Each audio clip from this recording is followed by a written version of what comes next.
이 집 주방이 참 깨끗하네요. 뭐 새 건가 봐요. 이랬더니 베컴이 내가 닦은 거야. 베컴이 청소를 했다. 직접. 근데 그 인터뷰하는 동안 베컴이 또 뭐 하냐? 의자 열 맞추고 있어요.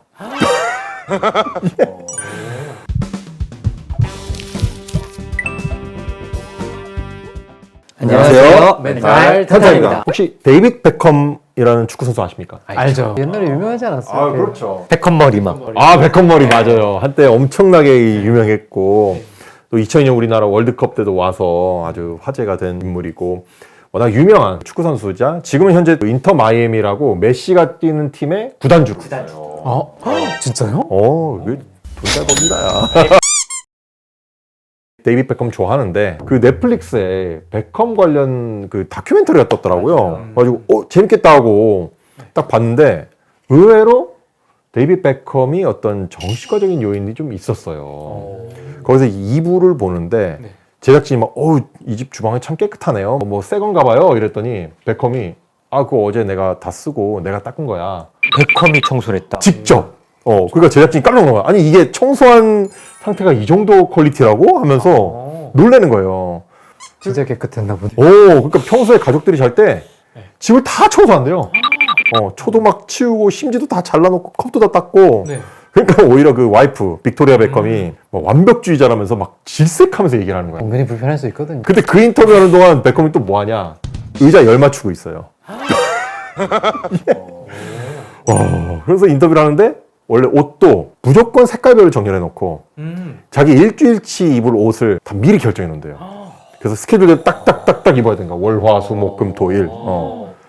이게 그나마 좋아진 거고. 그거 완전 파워제이 아니에요? 그러니까 선수 시절에는 호텔에 모든 잡지랑 광고지 이런 게 없어야 돼. 다 넣어놔, 서랍에. 그리고 음료수나 옷까지도 다 짝수를 놀라야 돼요. 일렬로.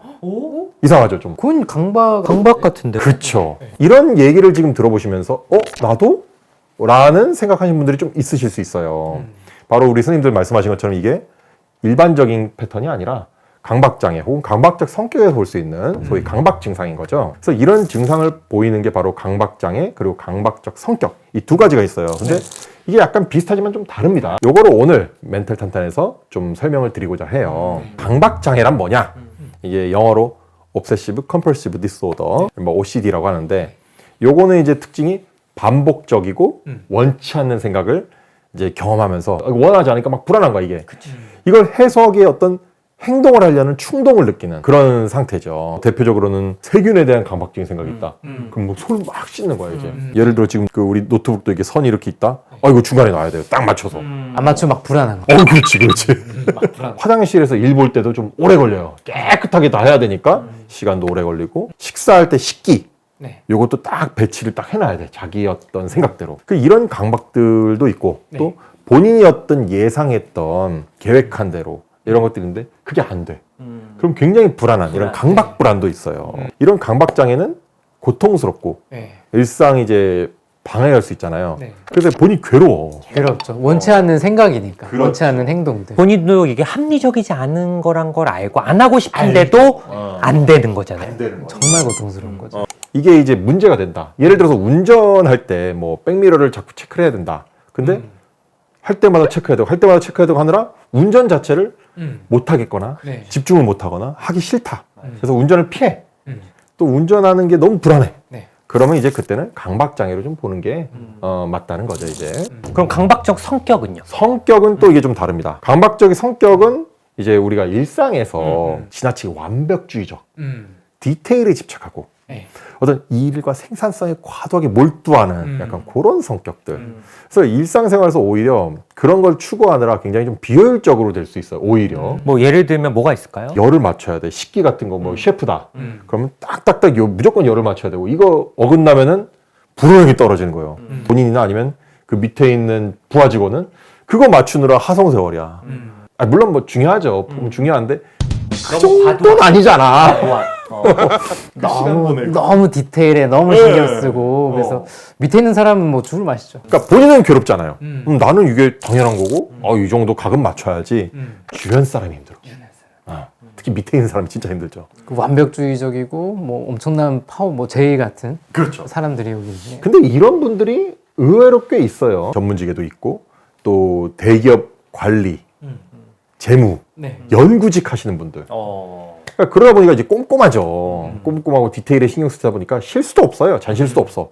생산성은 이제 괜찮을 수 있는데 인심을 좀 잃죠. 주변 분들이 힘드신 거지. 그렇죠. 같이 일하는 사람들이. 힘들죠. 스티브 잡스도 약간 이러지 않았나요? 맞아요. 잡스도 약간 완벽주의적인 성향 때문에 뭐 사람들이 많이 떠났다 하더라고요. 디테일에 엄청 집중하고 이래가지고. 그래서 준영 선생 같이 이제 기준 높은 분들이 딱 쓰게 되는 애플 뭐 그런가요? 하이엔드 제품. 저는 갤럭시 쓰니까.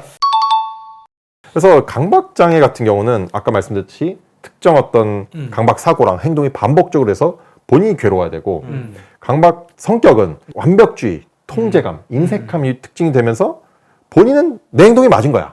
불편한 게 전혀 없어. 그래서 가장 중요한 게 본인이 힘드냐 아니냐. 요게 가장 좀 커요. 강박 장애는 병이니까 병을 뭐 좋아서 얻는 사람은 없으니까요. 그렇죠. 그래서 뭔가 고통스러운 거고 성격은 이미 그 사람 자체가 좀 되어버려. 정체성인 거죠. 그러니까 뭐 전혀 개의치 않아. 그럼 베컴은 어디 쪽에 해당이 되시는 것 같아요? 베컴의 쭉 인생을 보면 사실 큰 이벤트가 있었어요. 그 98년 월드컵에서 아르헨티나랑 경기에서 백태클에서 퇴장을 당하거든요. 16강전이죠. 그때 막 마이크 오원이 골 넣고 그랬을 때 맞아요. 아닌가? 원더보이. 원더보이. 18살 때. 그건 몰랐단 말이야? 98 월드컵은. 근데 문제는 그러고 나서 역적이 됩니다. 그래서 베컴이 그때 당시 맨체스터 유나이티드 팀의 일환이었는데 또 맨체스터 유나이티드가 공적이었어요. 너무 잘해서.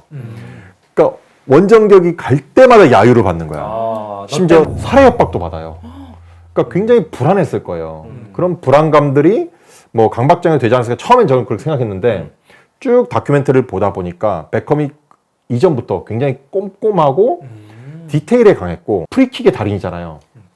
그 미세한 그 골 영역을 골 넣으려고 그렇게 연습을 많이 했고 그게 뭐 타고난 게 아니구나. 그러니까 그냥 거기에 정확도를 높이면서 거기에 매진하는 거야. 계속 연습을 한 거예요? 계속 연습한 거죠. 근데 그게 본인에게는 그 완벽주의적인 게 너무 자연스럽고 이게 내가 이렇게 통제해서 이걸 골을 넣고 프리골을 성공한 거에 만족을 느끼는 거죠. 그럼 성격이 저는 성격적인 면이 조금 더 비중이 더 있다고 봐요. 근데 그런 것이 어떤 큰 불안을 겪고 나서 더 좀 심해지지 않았나 그런 생각이 좀 들긴 합니다. 같이 오기도 하나요? 실제로 같이 올 수도 있죠. 강박적인 성격도 있지만 장애가 좀 심해서 이것까진 내가 하고 싶지 않다 라고 생각하는데 이게 이제 동반되는 경우들도 있을 수 있겠죠. 베컴이 아마 그런 경우일 수도 있을 것 같긴 한데 굳이 이제 저희가 두 가지를 비교하다 보니까 나누자면 성격적인 부분이 좀 더 먼저 있지 않았나 좀 생각이 개인적으로는 듭니다. 그러면 강박 장애랑 강박적 성격 치료가 또 다르죠? 그렇죠. 강박 장애는 본인이 니드가 있으니까 잘 오세요. 내가 힘들고 내가 괴로우니까. 고통스러워. 나는 이렇게 하고 싶지 않은 거죠. 그렇지. 이 정도 깨끗한 걸 원하지 않는데 멈춰줘. 이렇게 청소하고 싶지 않은데. 그렇죠. 그래서 오시면 또 약물 치료에 대한 반응이 생각보다 괜찮아요. 진짜 항우울증약 SSRI 계통의 고용량을 쓰면 어쨌든 완벽하게 사라지진 않더라도 훨씬 좋아지게 생활하시더라고요. 삶의 어떤 질이 달라지는. 그리고 우리가 인지행동 치료도 이제 많이 도움이 되고 그 노출 및 반응 방지라는 기법이 있어요. 맞아요. 본인이 찝찝한 상태를 좀 버텨보는 거예요. 일부러 노출을 시켜서. 그렇죠. 이제 굉장히 단계를 사실 나눠야 돼요. 왜냐하면 처음부터 너무 세게 들어가면 그 강박만 오히려 강화가 되거든요. 그러니까 그 세척 강박 있는 분한테 뭐 손에 뭔가를 묻힌 다음에 버티라고 하는 거죠. 씻지 마세요. 씻지 마세요. 근데 그동안 괴로우면 이제 뭐 핸드폰으로 막 이걸 보면서 버티든지. 정리 강박이 있으신 분들은 요거 이렇게 해놓고 좀 버티는 참아봐. 거죠. 그러니까 노출을 시키고 반응을 하지 않게 노출 반응 방지법을 그렇죠. 해서 조금씩 이걸 좀 늘려보는데 이제 뭐 약도 드시게 하고 인지행동 치료도 같이 하면서 하면은 이제 점점 늘어나고 이렇게 돼도 큰일이 일어나지 않는구나. 손에 뭐가 묻어도 뭐 나한테 뭐 위험이 있거나 엄청난 일이 우리 벌어지잖아. 가족한테 안 좋은 불행한 일이 있지는 않구나. 이거를 이제 느끼게 하면서 좀 편안하게 하는 건데 약물 치료 없이 하면 사실 너무 공포스럽고 힘들어하실 수 있는데 이런 치료랑 병행하면서 이런 것까지 진행하면서 연습을 좀 하시면 확실히 좀 나아집니다. 일단은 약물 치료하면서 너무 이 강박의 정도를 좀 낮춘 다음에 이런 걸 하면은 좀 가능하거든요. 의료진과 같이 하기도 하고 찐 해주듯이 맞아요. 집에 세우시라고도 하고 하면은 좀 열심히 하세요. 본인이 빨리 좋아지고 싶으시니까. 다들 니드가 있는 분들이랑. 그리고 요즘에는 이제 뉴로모듈레이션 치료도 많이 도움이 됩니다. TMS도 그렇지만 특히 딥 TMS라는 치료기가 미국 FDA에서 2019년에 강박장애 치료로 인증을 받았어요. 상당히 좋은 치료 효과를 보이기 때문에 아까 말씀하셨던 이제 약물 치료와 함께 뉴로모듈레이션 치료를 같이 하시면은 더 빠르게 더 좋은 치료 효과를 네. 낼 수 있지 않을까 생각이 들고요. 강박적인 성격은 그러게요. 사실 어떻게 해야 되나요? 병이라기보단 내 어떻게 보면 일부가 된 거죠. 그러니까요. 일단 잘 안 오세요.